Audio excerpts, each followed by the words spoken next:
This is episode 1 of the operation manual for the little house on Pine Street, sponsored by Hope for Homes, a subsidiary of the Mark Hope Foundation.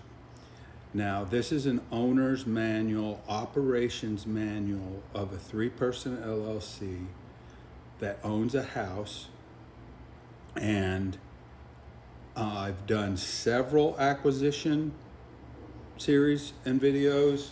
I can do those again, but that's not this video series. This video series is you have a house and it's already moved from stage category D with a category D renter, and that served its course.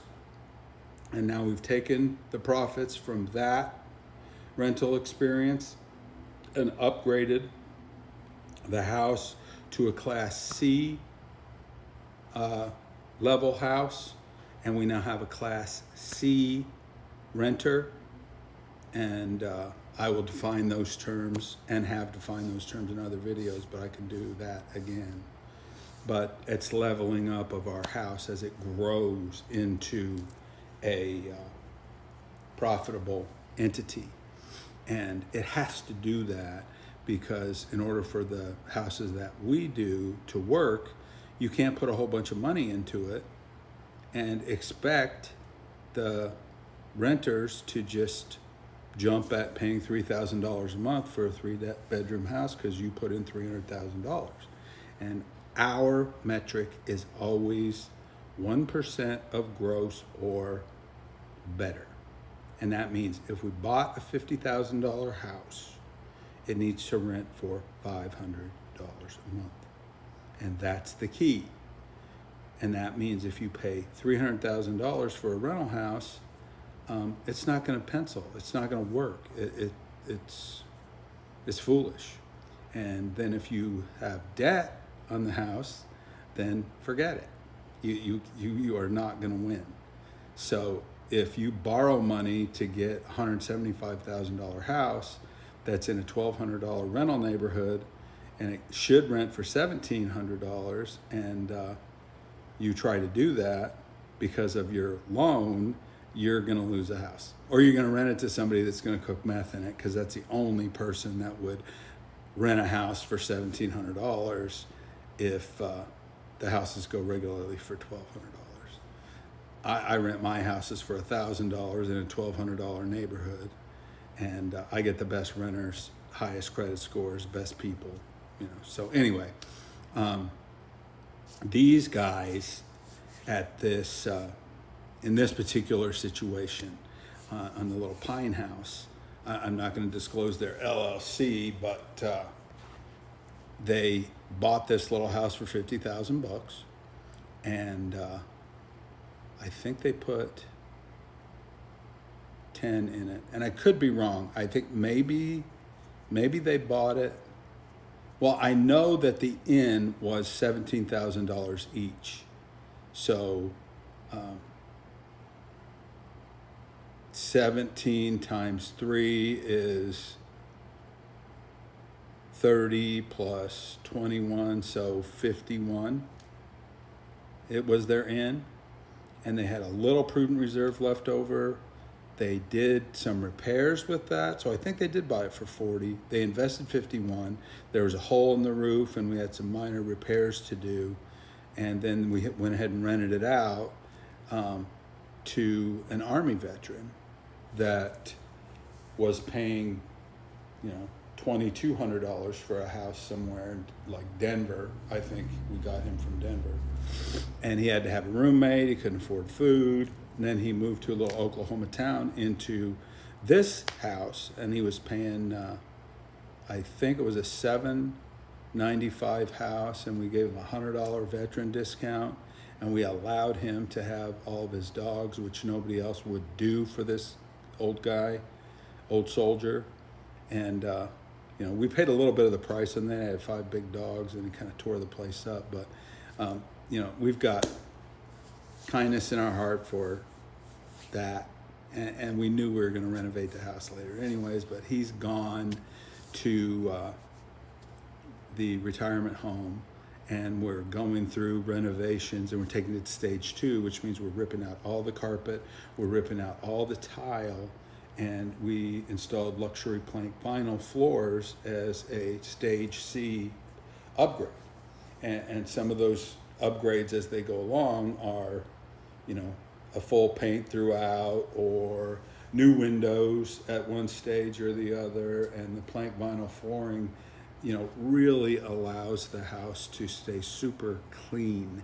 And that's why we always remove carpet the first chance we can get. But again, when you get a house that's foreclosed or at the wholesale market, we're buying these houses for a third of their value because nobody else will. We're all cash, and we know we're going to have to go in and do some things to make them habitable.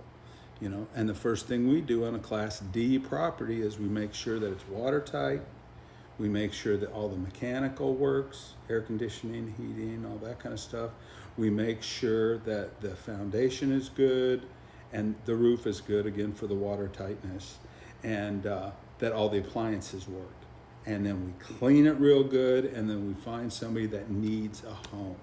And they're going to overlook the fact that it's not perfect, because they're not perfect. We get somebody with a $500 credit score, went through a divorce, they're really trying hard to, do a new life, and nobody will give them a chance, and they're working at the gas station, and it's not 3 times income, but, they can obviously make the rent, and we do a little counseling with them about, hey, you should be looking for another job, and let's talk about things before we do this. But we get them in a house and then improve it the next year. But we're going from a stage D to a stage C.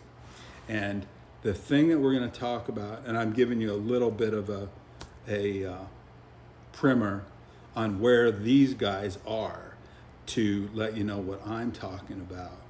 And this series video is going to be about writing the operations manual. And the first chapter of the operations manual is going to be a very, very detailed list of all the job responsibilities. And I'm not going to list them all here because it's going to be a growing list that gets added and changed on revisions of the operations manual. However, collecting rent, prospecting for tenants, doing a lease, set up the bank account, have a segregated account for the deposit,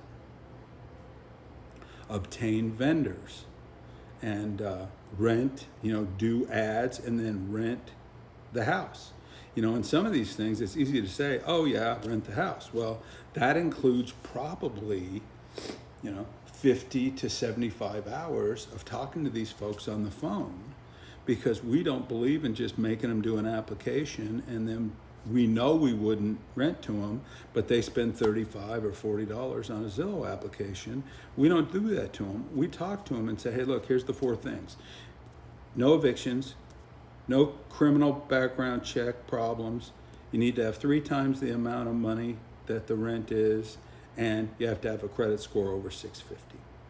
And we might be flexible on one of those things if all the other 3 things are really good.